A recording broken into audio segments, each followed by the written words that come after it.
tease me, baby, and turn me on. You give me something I can think about to live for.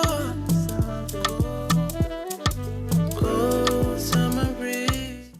Welcome everyone. My name is Yalem Enqubahry. I serve as chair of TPN Chicago, and I'll be the moderator for today's discussion.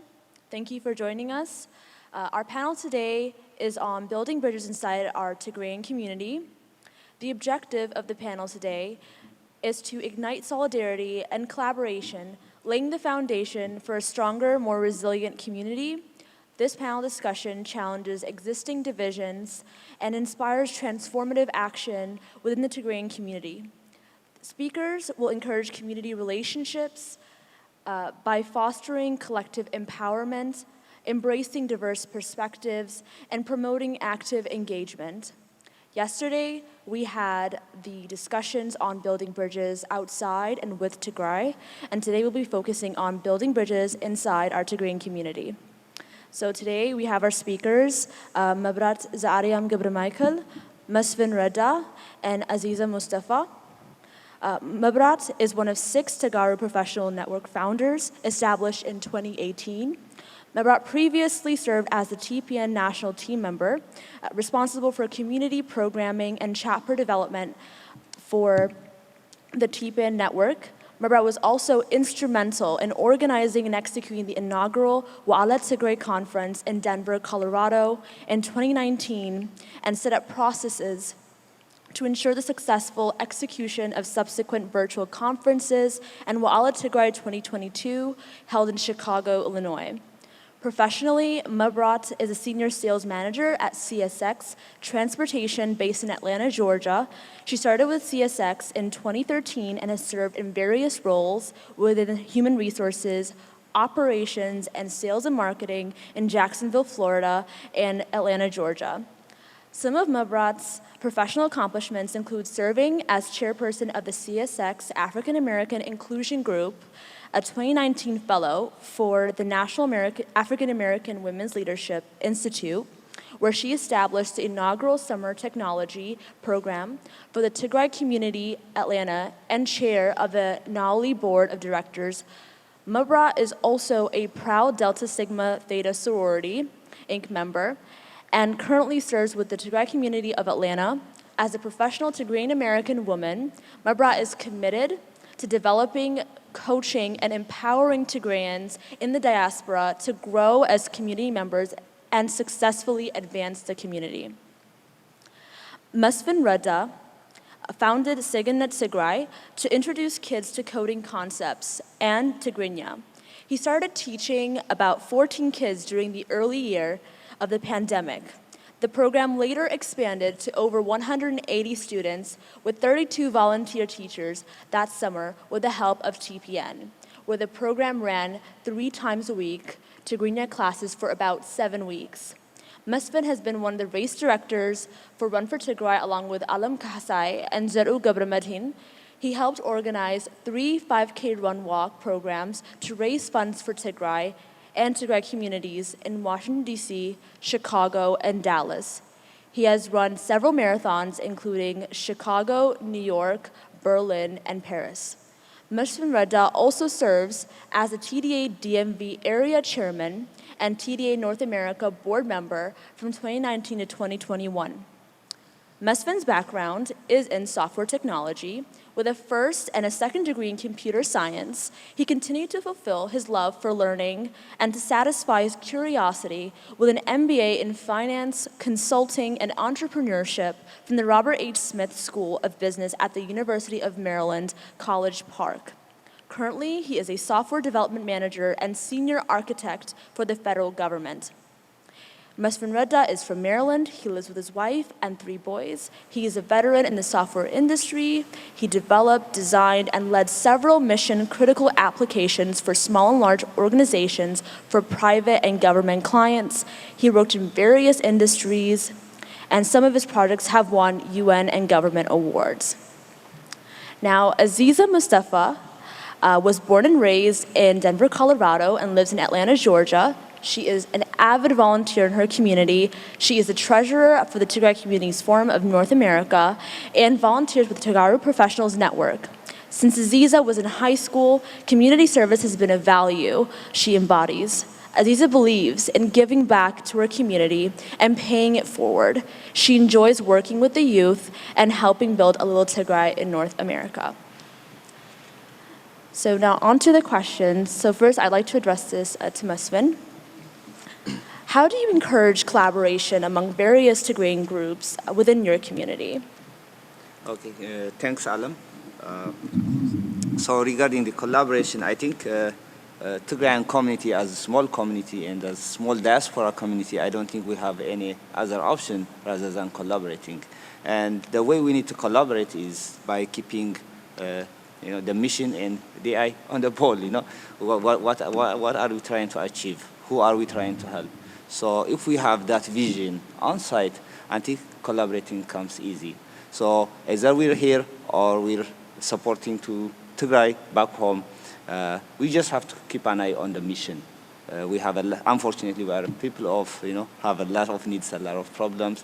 So the only way we can achieve what we want to achieve is by collaborating and working together. So I would say the key for collaborating between the Tigrayan community is what are we trying to do. If we see we have different ways of achieving what we want to achieve, but we all have, I think, common purpose, either to see prosperous and a good Tigray community here, or the same thing in our back home in Tigray as well. So keep an eye on the ball, keep an eye on the vision, then the collaboration will come naturally. Thank you, Mesfin, and I really agree to that. The war has kind of put us in a very difficult situation, but it's kind of brought us together. But even then, I think to kind of prosper in this country, kind of navigate this this foreign land, we have to stick together and learn how to collaborate wherever we are to really grow as a community. And I just want to kind of Mebraht, ask you, what challenges have you observed when Tigrayan groups try to collaborate? And what solutions do you have in mind for these challenges? Thank you, Yalem. Good afternoon, everyone. Thank you for those who are here joining us and for those on the live stream. To answer that question, I'll say the best opportunity for each of us to get involved in building Tigray, what we want Tigray to look like, is our involvement at home. And when I say at home, that means the local level. It literally starts with getting involved in each of our local communities. There are challenges with getting involved in our local communities. There are several challenges, I will say, and I'm just speaking from experience. I think as we talked about a little bit throughout our panel discussions in the past, most of the leaders in our community are men. Our men are leading the community, and sometimes there's not an opportunity to make space for women and young people to serve. And so I think one of the biggest challenges is we have to make space for other people to serve in the community. Otherwise, we'll continue to be stagnant. The only way we can progress is if we bring in new ideas, bring in new people, and those who are committed to serve.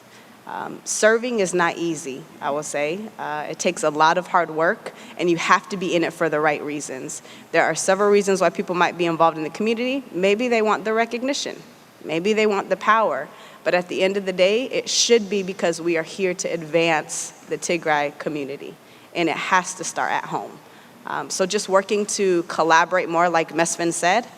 Those who are currently in leadership, you have to make space for young people and women to serve as well so that we can all work together. If you don't have diversity of thought, if you don't have diversity of talent, of skills, of resources, then how are we going to be able to progress?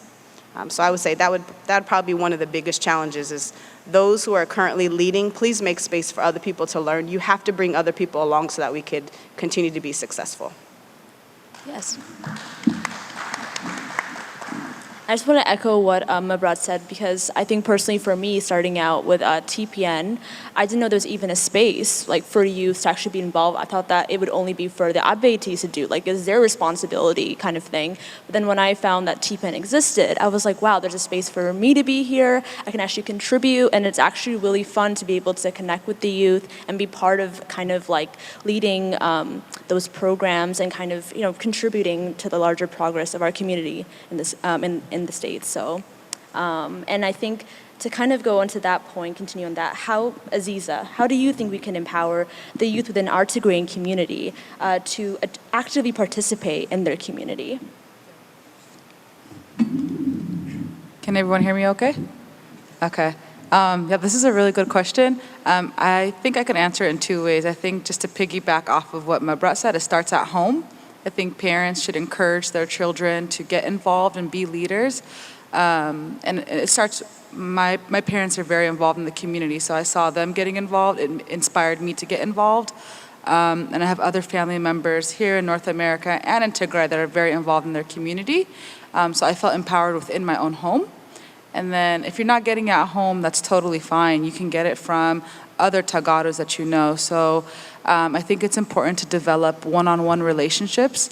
I live in Atlanta. Yalem lives in Chicago. The way we met was through TPN, and it was online. We actually didn't meet each other in person until like a year later. Yeah. Right? And how we stayed connected was through Instagram. I would call her. We would have FaceTime sessions. I helped encourage her to be a part of the community and validated any concerns that she had and just continued to mentor her. So it's really important to take the time to get to know each other and just take 15 minutes, like, hi, how are you? Where are you from? What do you do? Take interest in each other and get to know one another, and that can help empower the youth. And I also think speaking kind words and saying you can do it, we want you here, really helps. I think in the Tigray community, I think Tigrinya can sometimes be a harsh language, and all we're ever used to is like tsarfi and stuff like that. We can flip the language and encourage our youth and say, you can do it, we want you here. And even if they make a mistake the first time around, that's fine. Try again, don't give up. Go to Google, figure it out. We can all do it together. So that's how we can empower our youth. That was really great. Yes, I can vouch for that. It was, yes. Aziza is truly one of the most amazing people I've ever met through TPN, and it's so true. I'm being so serious. I think that youth are so impressionable at a young age, and just to have a mentor that just guides you, that validates your concerns, that really wants to encourage you to be involved, especially in just community work or organizing, it can really change the trajectory of your life. So I really, really appreciate you and Mebraht for all you do, and Mesfin as well.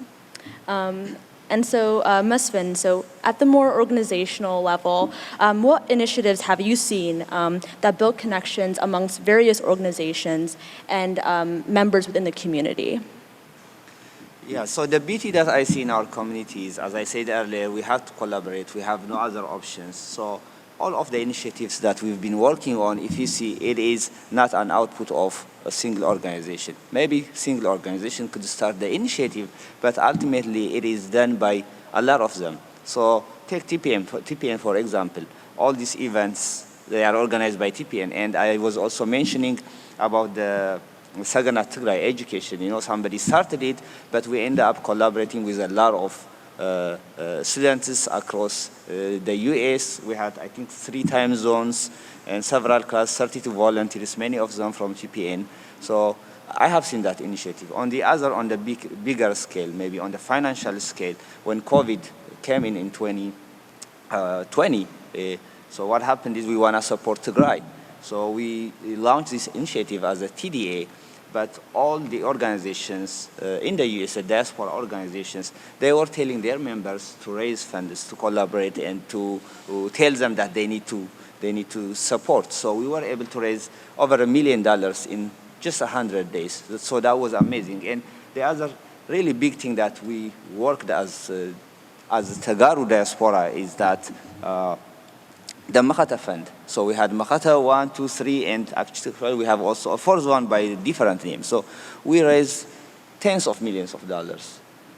It's not done by one organization. Maybe the money that was collected is deposited into one organization, TDA, but everyone, every Tigrayan from all walks of life, all the organizations were behind it, rallying behind it. So in DMV area, for example, we have this Mebraht committee, and there are about 12 organizations that are meeting almost every week to make sure that, we have done our promotions, we make sure that people are invited, we made sure that the funds that are coming are properly audited, and we want to make sure that every Tigrayan is being reached. So I also hear other community experiences in Boston, everywhere.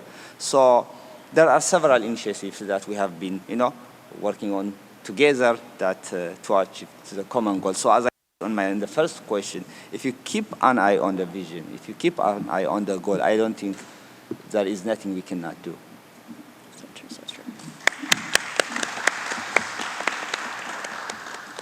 Yes, of course, Mesfin. And I feel like, just to echo on that point, a lot of organizations and people have really similar goals and visions for Tigray. And I think with more synergy in our organizations, it can actually make an even bigger impact, like you were saying, working all together and just trying to find ways to help each other kind of make progress and reach those goals. That's really, really important.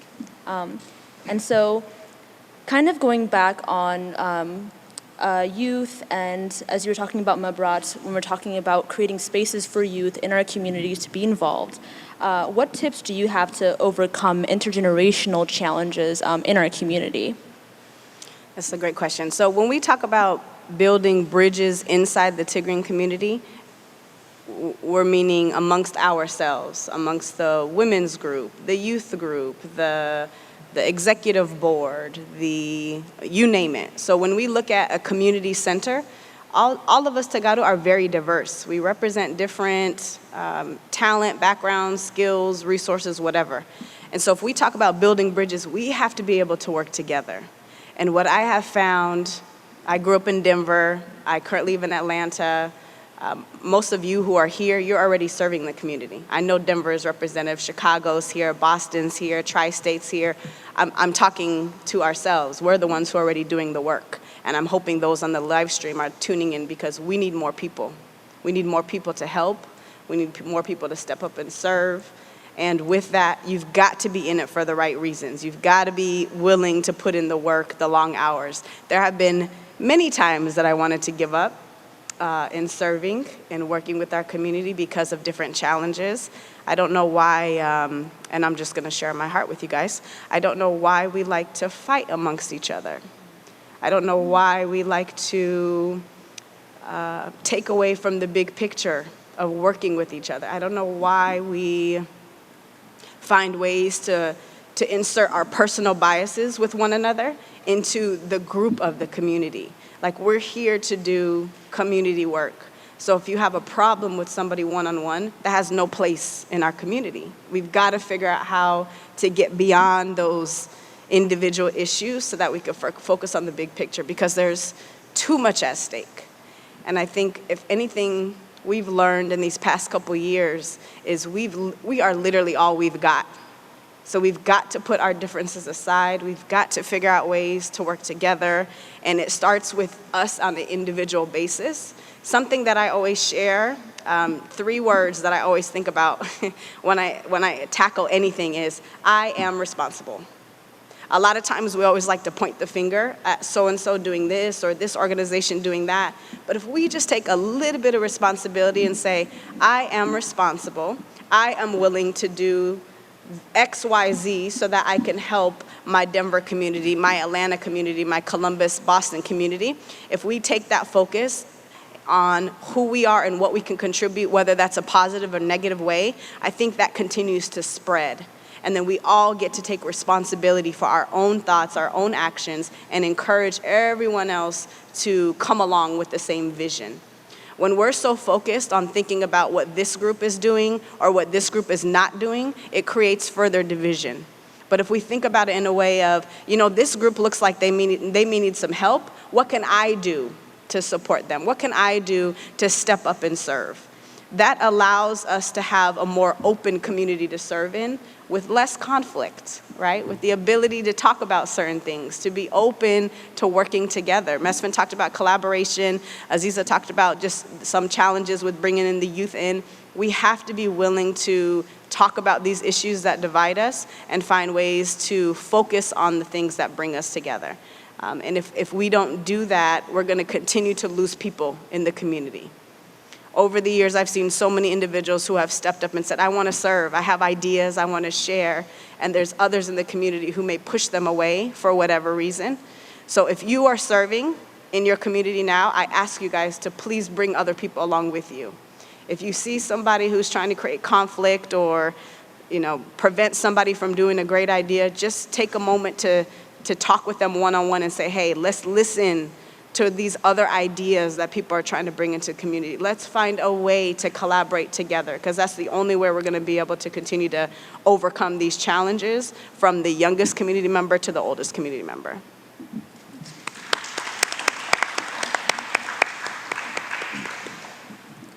Yes, I really think that that's something that even within my time at TPN Chicago, having to see there are certain challenges that we have seen, especially with planning the Wa'ala last year, having, some people may disagreeing with how we do certain things, and then having to talk one-on-one with with certain people really helped to kind of overcome those challenges, and then kind of focus on the goal that we have. So I really think that it's really important that we learn just to have open conversations and just normalize, just even if there is conflict, it's okay, and we can actually work through it. It doesn't have to be a continuous problem. That's right. And once we've worked through it, let it go. Exactly. Let it go so we can continue to work together. It's not worth it. Conflict is not something we can avoid, but how we approach it, our willingness to communicate, to be open to working with each other, and then not holding any grudges, that's the only way we're going to move forward. Yeah, it's so true, so true.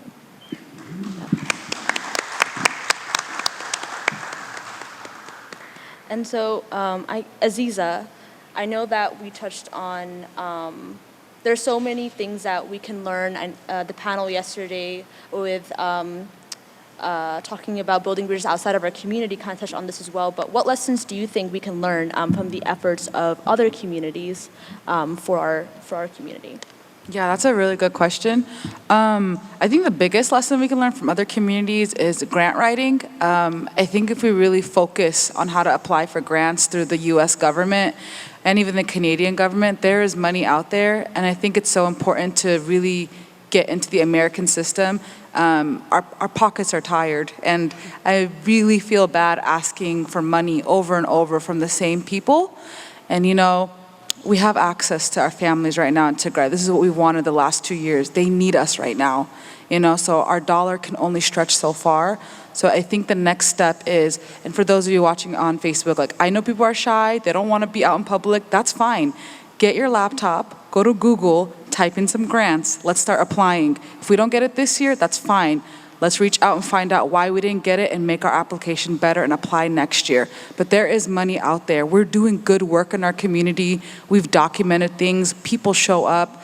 Let's put this in our application and show them who we are. We are part of the American community, and we can get these grant dollars. And there are other communities who have done it successfully. We can reach out to them, find out how they did it, and let's get this free money into our pockets and save our own money and help our families in Tigray, because they really need us right now. But we also have to take care of ourselves here in America and Canada, and there are resources here. Our governments do give money to nonprofits. They support communities here. So let's get to work.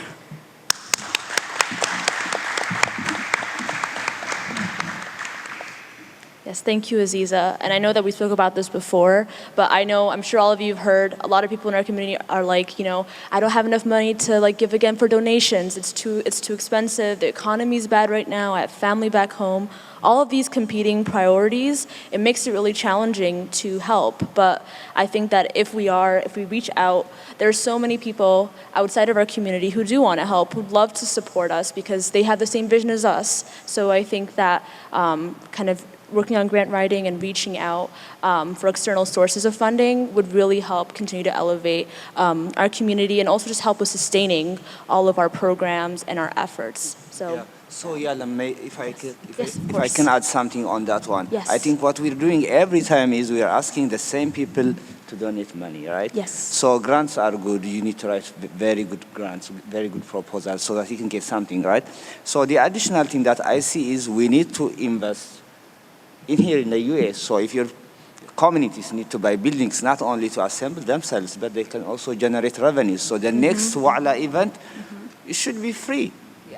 Right? Maybe we should work to that goal. It should be free. People should come in. So they have a lot of expenses getting here. So that's a lot of expenses already. So we don't want to charge them anything. They will come here. They will bring their kids. They will hang out. They will know other Tagarus. So we should focus on, investing that money in the communities. Have some, I don't know, rental properties, whatever.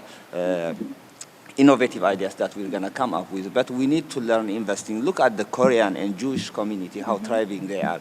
Not only that they are reinvesting in the community, they also have a way to influence their local governments. So I live in Maryland, so the area that I live in, we work on government holidays so that we can be free on the Jewish holiday, because there are so many of them. They were able to influence that local holidays even. So we are enough of us. I know we are not that many, but they are not also that many, but they were powerful. They were working together. They collaborate. As I said earlier, they keep an eye on the ball. So investing is, I think, another area that I see we can make a difference.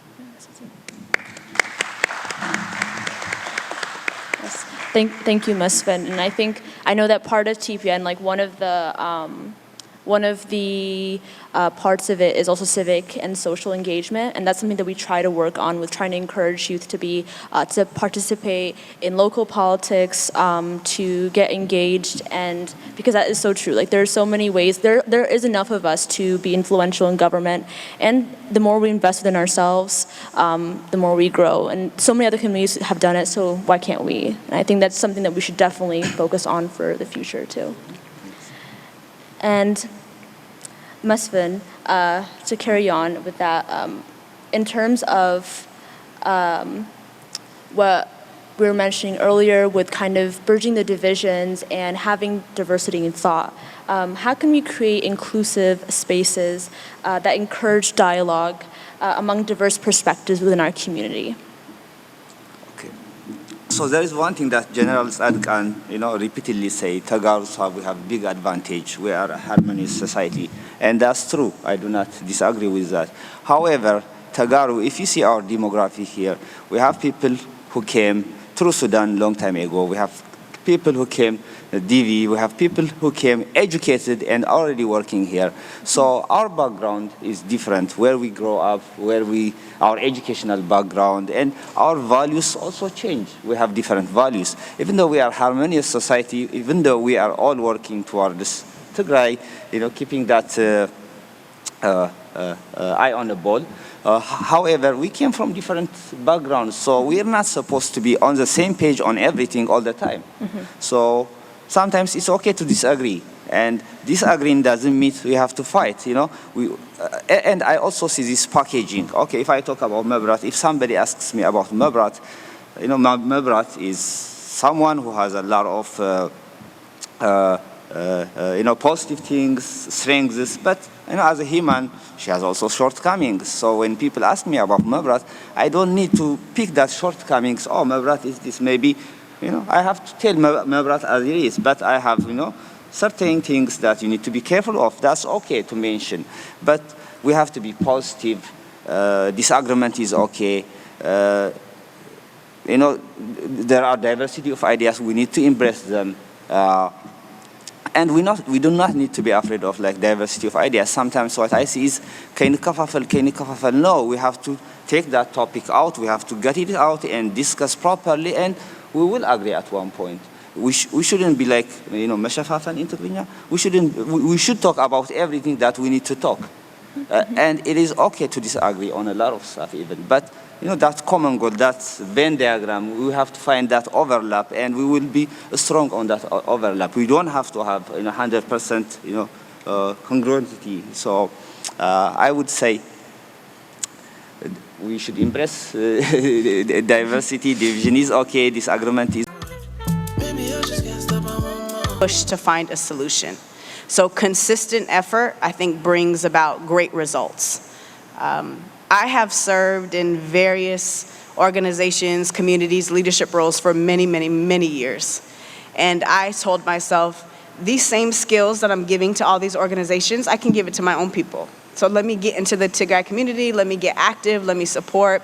But I was met with a lot of challenges, a lot of pushback, probably because I asked a lot of questions. Well, why do we do that? Can we try it a different way? Can we figure out what works best for us?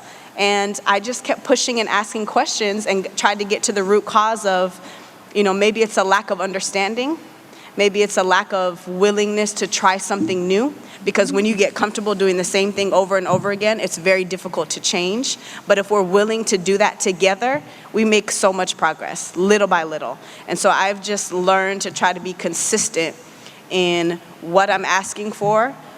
I'm not going to ask other people to do things that I'm not willing to do myself. I will be the first one to raise my hand to serve, to bring other people along, and I hope that that continues to be an example for others to try to help in bridging that gap. So again, I am responsible. It starts with me as an individual saying, this is what I'm willing to do. I want to have those hard conversations. I want to bring other people along, and I'm going to keep pushing until I see progress, because it may not be in a 30, 60, 90-day time frame. It may be 5 years down the line of continuing to do the consistent hard work. So don't give up. We just have to keep pushing and be willing to bridge that gap. Yeah, and bridging that gap starts with your family. You don't have to be a community organizer. We all have kids, and our kids have different perspective on things. And the way we grew up is completely different how our kids grew up. I think we grew up in a hardship. We have higher goals, and the kids who were born are different. So let's listen to them. By listening to them, we will narrow that gap, and we have high chance of listening to them and helping them even in their goals, and maybe showing them, if we listen to them, they will listen to us, right? So listening, and we have a lot of areas to practice this one. It doesn't have to be in a community role. We can try it in our families, in our houses. I love that. Yeah.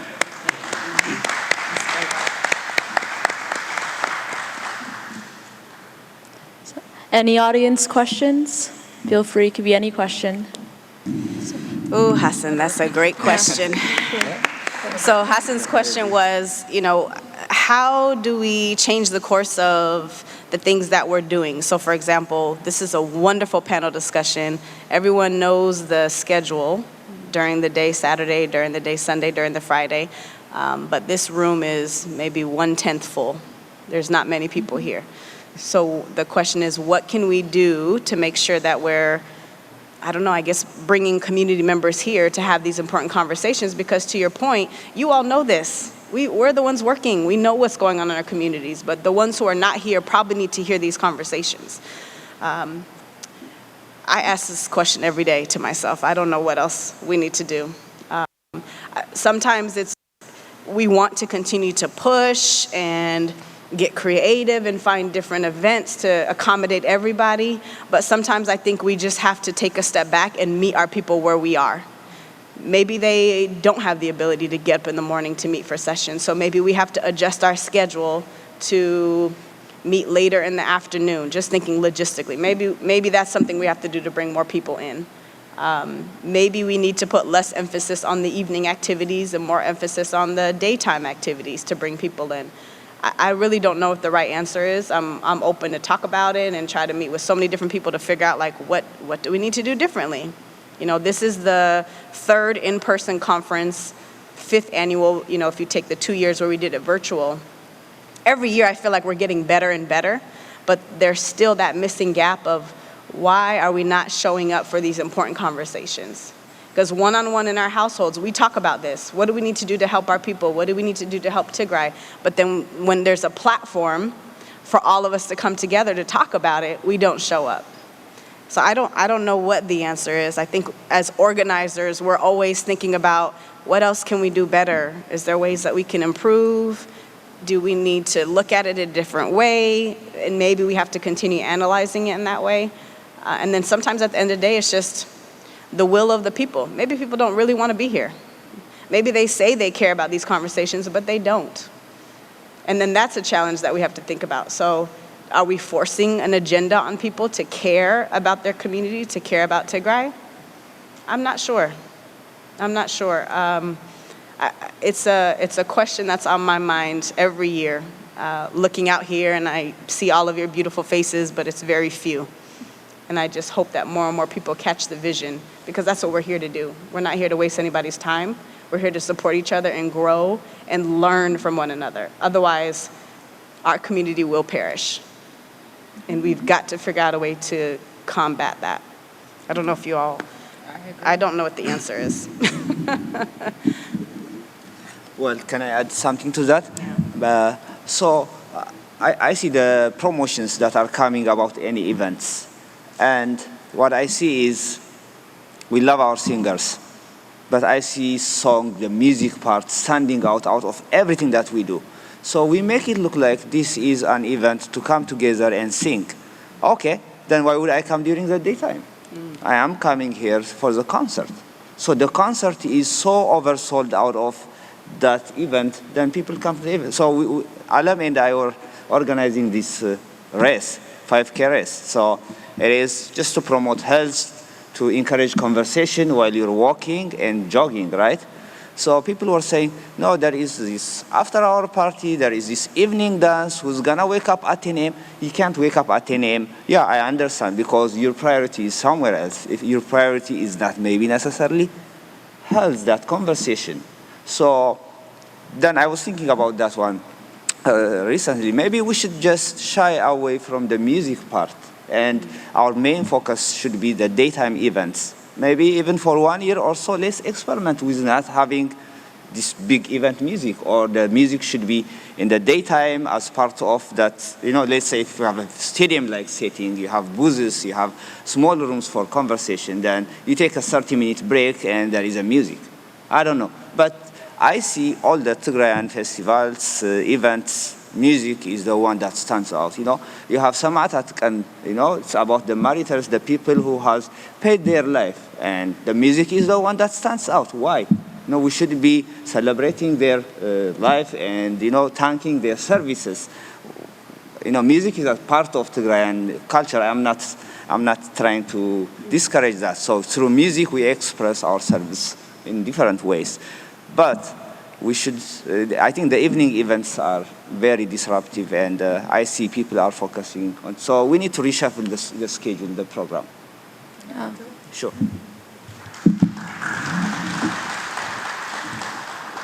I think he has a really good point. I mean, if you look at Tegaru history and culture, music is so powerful and it influences us. Like, I think of Kiros Alamayehu and all the artists my parents grew up around, and how the revolution started. Everything was through music. And I think this is our first time being in a new country, in a different land.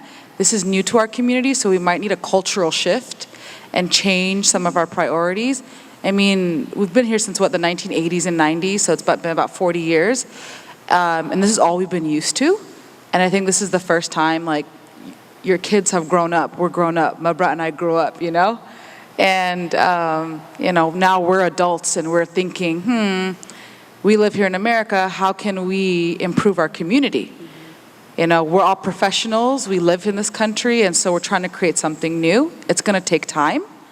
I think 5 years from now, Wa'ala will be something very important for a lot of community members, but it's gonna take a few years to change the culture and priorities in our community.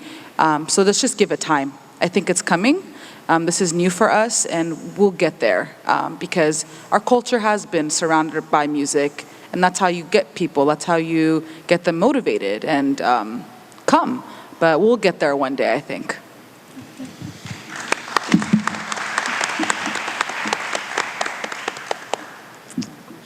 Hello. Okay. Hi, I'm Fahmi. I don't have a question. I just have something to add to that.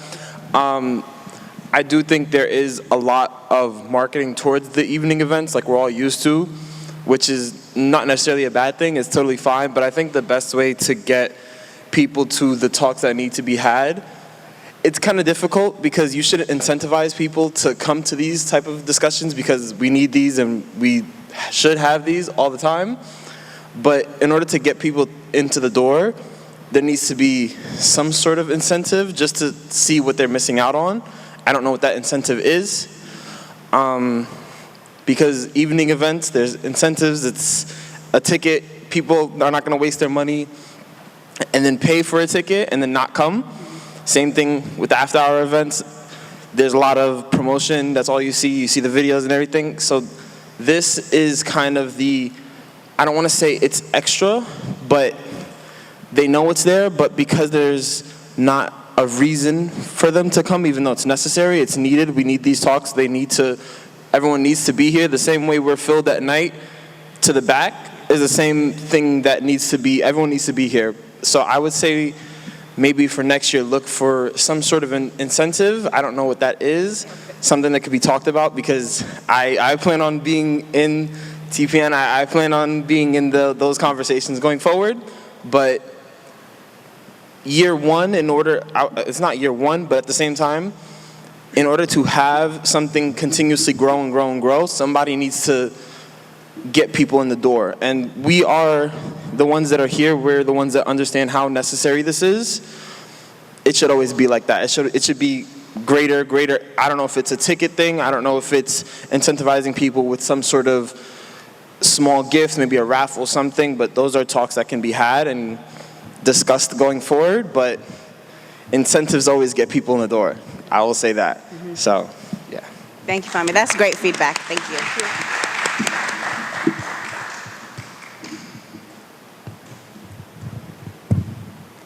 And actually, I kind of wanted to add on, because you kind of made me think of something. I know that we had a networking brunch yesterday, but not many people came. I think I'm not sure if they were confused. But some kind of incentive, I think I agree with, maybe to get them excited to like dress up or something, so they can come here and talk about and meet other people that are in the same career as them, and then have this connecting, and maybe have the youth decide on what questions are going to be asked, the topic, so they'll want to hear what's going on. But that's just something that we can just definitely take on for next year. So thank you, that was a really great point. Anyone else? Any other audience questions? Yes. Hi, my name is Mezi Mulugeta. I love everything that you guys said. It's so incredibly inspiring. And I just wanted to circle back to one thing that you brought up, Mebraht, about conversations that need to be had in the community. How would you suggest, all of you that is, suggest that we go about those kinds of conversations, whether it's about changes that need to be made in terms of leadership or how we're governing and moving forward in the community, or if it's between grudges between people, awkward topics that, people might be uncomfortable talking about or don't know how to go about, and so they never are spoken, and they're just kept bottled up in the community and maybe result in some stagnance, like you guys are saying. So how would you suggest going about that?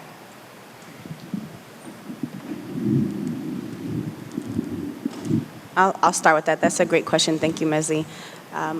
If you have a community center, if you have an active local community, this should be part of the monthly or quarterly board meetings. I think there has to be a time in the agenda where there's some type of open forum or bringing people together to talk about certain issues.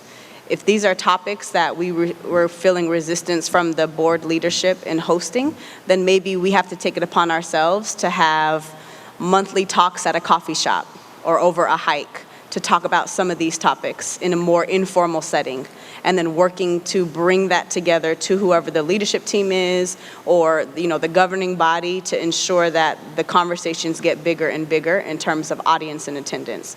So maybe we have to start small with informal meetings to talk about these things. It can be kind of depressing when we're talking about all the negative stuff that we want to improve. So there has to be some type of direction in these conversations of what's one action that we're going to take each time we meet that we can present and think about how we can advance that issue or that cause. What's some solutions we can come up with? So I think it can be twofold. It can be in some informal get-togethers, but they've got to be regular so we can talk about the issues that matter the most and come up with solutions. It can also be an opportunity for us to push it at the community level, at the board level, and say these are conversations that we want to have. The community is for us. These community centers are for community members. So if community members are saying we want to talk about these things, then it's the responsibility of the leadership to say we have to create a space for members to come and feel open to talk about the things that we want to talk about. So I think we have to tackle it in an informal and maybe a formal way.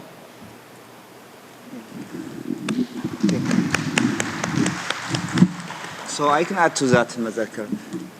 So as Tegaru, how I see us is that all these community initiatives, all the organizations that we participate to, I see it like another area that where we work.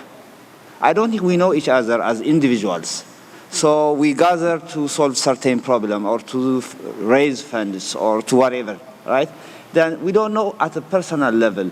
They don't know my kids. So we need to have these conversations to talk about, to know each other as individuals. Then sometimes tough conversations come in, and you see people go really to the extra unnecessary miles because they don't know you. They just met you. Okay, we are Tegaru, we got it, right? But they don't know you as an individual. But if they know you as an individual, they will be more respectful, more tolerant to your different idea. So that respect comes in. And after we serve, I think we also need to build some. So the community is a great way where we bring our kids, we bring our families, so we know each other. Then it gives a room for more tolerant conversations and areas where we can even be vulnerable. We can talk about our individual challenges, not, okay, I need to send money to Tigray, and stuff. We have to move beyond that one. And, we need to talk about how are my kids doing and what are the challenges in your home? How is your son doing? Maybe my kid is good at math and yours is good at English. Maybe let's have them play together. Let's arrange some Nintendo time, where the kids log into their consoles and play, right? So that way, if we know each other as individuals, there is high chance we can, succeed as communities as well.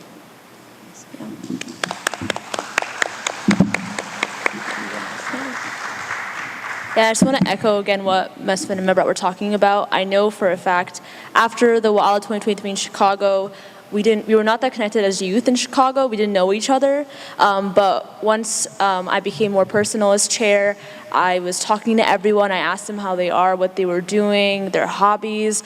We just started seeing more people consistently coming to events and getting so excited and asking me, my friends, like, oh, when's the next TPN event? It's like so fun. And then it's like, I really think that really helps build a community. And now we just have all these people that are like, that are enjoying to be part of TPN, but in general, any community organization, it's really critical to have that personal aspect.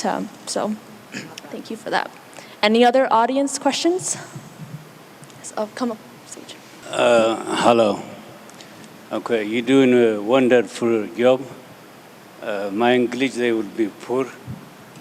But I'm a third generation. So our culture is, the way you said, is rich, but there is problem. There is problem. The young generation, some they know, some they don't know. But what is the problem is the parent.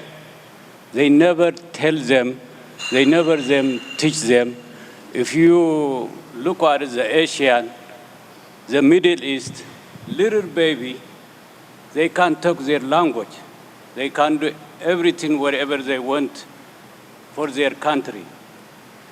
Our children, nobody teach them at home. So they shy, they go away. They adopted American culture. Even our parents.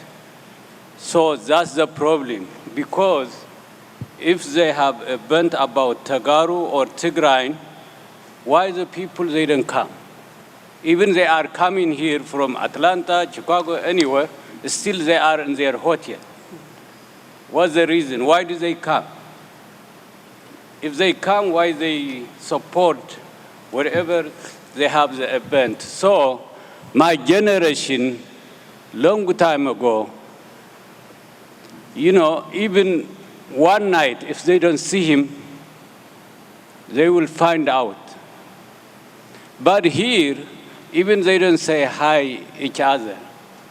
So I believe responsible the parent is not the young people or the third generation, whatever. So I think my kid, I try to teach them the right way, but finally, I did my best. So my daughter, my son, they are very good. The way they act, the way they talk, the way talking with people. So a lot of people, white people, they come, they ask me, how do you taught them, these children? They are responsible, they've been asking me. So the only I will say is the most problem is the parent. That's what I have to say. You should speak to that as a parent. Yeah. You should speak to that as a parent. Yeah. So we have one more? Okay. Come, yeah. And thank you for your comment. Thank you for sharing that. We do have some work to do. Whoever has questions, please come up. Anyone else? Okay. Yeah. Okay. All right. Hi, everyone. My name is Madi. I'm from Atlanta. I don't know what the guy's name that was just up here, but I kind of disagree. I disagree that it's not the parents' problem. I think this is a community issue. I think as a community, thanks. I think as a community, we need to do better in terms of talking to one another and creating safe spaces for one another where we can be vulnerable. To address like people not being here, as someone who case an art exhibition, it kind of stings a little bit, but I'm trying to focus on all the people that did show up. And I think that I love that we come together and we're all traveling here and we're looking forward to all these events, but I honestly think moments like this are really important. Like earlier this morning, there was suicide prevention and substance abuse. Like just being able to sit in that panel and learn about how we can address these issues in our community that are present, we just sometimes might overlook it or ignore it or in denial of it. I think it's really important that we sit and listen to people's experiences and how can we, come and, support one another. But then on top of that, we have these after-hour parties that we're all partying until 4 o'clock in the morning. Hey, I'm not shutting it down. Don't come for me. But I think it's important that we plan it out a little bit better. Honestly, I don't think that we should have had a party on a Thursday night, so people would have showed up on Friday. Maybe it's something like that. It would have happened yesterday would have been fine, a Saturday. We can turn up, but maybe closing it out earlier so people can go home and encouraging to go to sleep and rest so they can show up here today. I think we need to support one another, to think about all the people that put so much work into this event, a year's worth of energy, sleepless nights, talking on the phone for hours. It's not fair for people to not be here. This room should be full of people clapping, cheering people that are sitting up here and sharing, really important information. So I think as a community, let's really come together and communicate, be better. How can we support one another? Maybe we might not want to do the labor and the operational work, but maybe it's financially. Maybe it's giving a little bit of advice, but then maybe it's also just saying, hey, thank you. A thank you can go such a long way. And then also encouraging our youth to participate. The kids are looking at us, and we are looking at our elders, but sometimes our elders also are not great leaders. I'm sorry, not to bash you guys, but I think, sometimes we have to pivot. As a community, we have to pivot and we have to move together. So I really hope and I look forward to seeing that in the future. I truly believe in us. I don't want to say all these negative things. There's so many great things that are happening in our community. I would love to continue to see that and highlight that. So I want to say thank you to everybody that's here today, this morning, this entire weekend. We traveled all the way over here. We dropped some bank, some money, and thank you to everybody that's up here and then continue to show up for our community. Thank you. Hello, everybody. My name is Mike. Good to meet you all. So my question is actually going to expand on what you guys were talking about as far as how we get more people to show up to these events, especially during the daytime. As someone who was at the after hours and having to work, it's very late, and I got here late too. And I think part of it comes down to we market the after hours really well, but we also need to, and it's very clear what the after hours is about. I'm going to go and I'm going to have a good time. That's what I'm getting out of it. It's very clear. Anyone who can read can understand that. For most of the events that are during the daytime, I think what we can do a little bit better is marketing. What am I going to get out of that, right? I believe someone mentioned there was a panel on substance abuse and mental health, but if I'm just reading that and I, have very little cursory information, what does that mean to me? What am I going to get from that? I think we could do a little bit better of a job of communicating what the value is and talking about those things a little bit more. And then I think you made a good point, Mebraht, earlier, having engaging conversations throughout the year. So like for us, we're going to have the business discussion panel or workshop. And Sisai made a really great point to me, I think on Thursday or Wednesday, saying that we should be having these conversations monthly over and over again, because that builds that community, that conversation. And then this room will be full of all the people who have either attended one during, at any point of the year. And so my question is how can we market these things a little bit better so that people know what's coming ahead of time, and that they really get that value? Because that's something we've talked a lot with TPN is like, what is that value? What are we getting from this? How can we communicate that to people? Because, maybe they're just not exposed to like what they're getting from that. How do we communicate that is my question.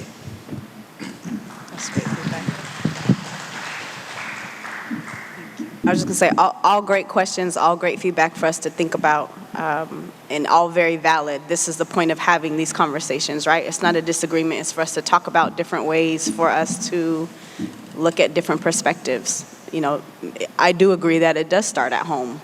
I also do agree that it does start at the community level, right? We can figure out ways to really hone in on what are we doing at home as parents and children to educate, starting from, birth on up. What are we doing in our respective communities to educate, starting from the youngest community member to the oldest community member? And how are we having these consistent conversations? So I think, thank you all for even contributing to our panel discussion, right? This is what it's about. Let's have these conversations so we could figure out how we can continue to move forward. So before we close, I'd like to ask each of you, what is one action item you have that we can take away from this conversation? So I can go. Everyone start. Aziza, you want to go start, or Mebraht? I'll pass. Let me think. Okay, so Mebraht or Mesfin. One action item, communicate and over-communicate. I'm a fan of over-communication. I'm going to talk to you face-to-face. I'm going to call you on the phone, and I'm going to text you. I'm going to follow up so that we can make sure we're on the same page. So communicate and over-communicate, that's something I'm committed to doing, and I would encourage you all to think about how you can show up in ways to communicate and over-communicate.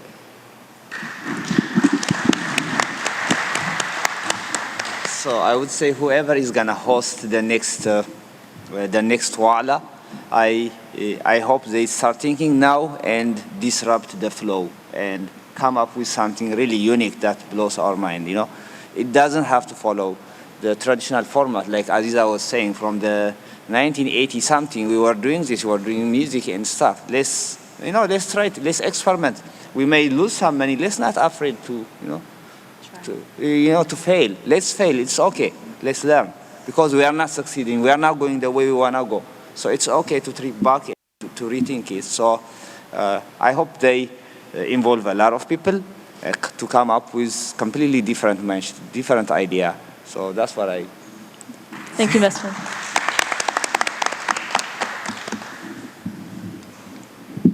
The question was one action item? Yeah, you want everyone to take away from this conversation. I guess I have two. Number one, get to know 10 people before you leave Wa'ala. Get to meet new people. The second thing is, if you have social media accounts like Facebook or Instagram or anything, follow us at Tegaru Professionals Network. We're a group of youth. We're trying to do good in our community. There's so many dedicated youths across America, from Pacific Northwest to the Seattle, Portland community, to the Bay Area, to Las Vegas, Denver, Dallas, Chicago, Atlanta, DMV, and Tri-State. We are trying to build good communities out here, and there are other cities interested in developing a chapter. We're really trying to create something new that hasn't been done, and we're gonna need everyone's help. So follow us, get to know us, subscribe to our email listserv, do something to stay in the loop.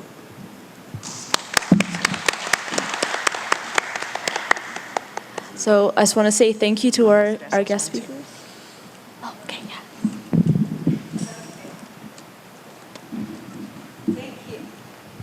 Thank you. I know you finished because you're expecting questions, not, I would like to say thank you, TPN.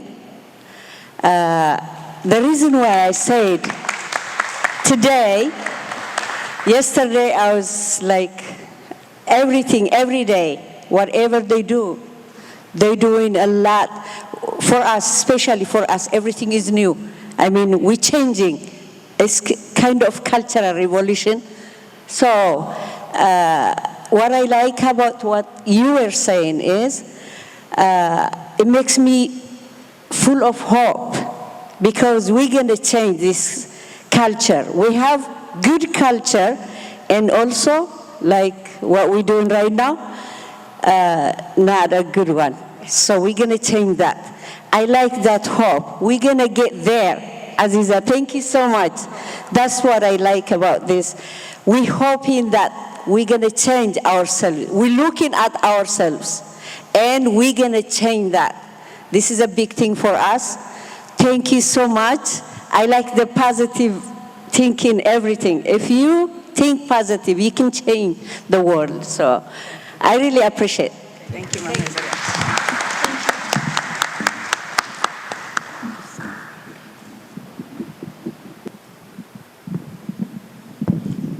So I'd just like to thank our amazing speakers, Mebraht, Mesfin, and Aziza. Please give them a round of applause.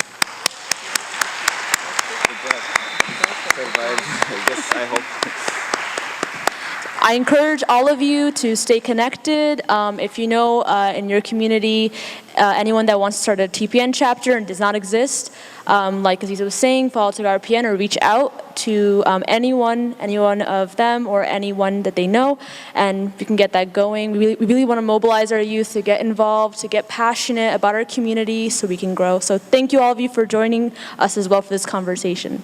Thank you.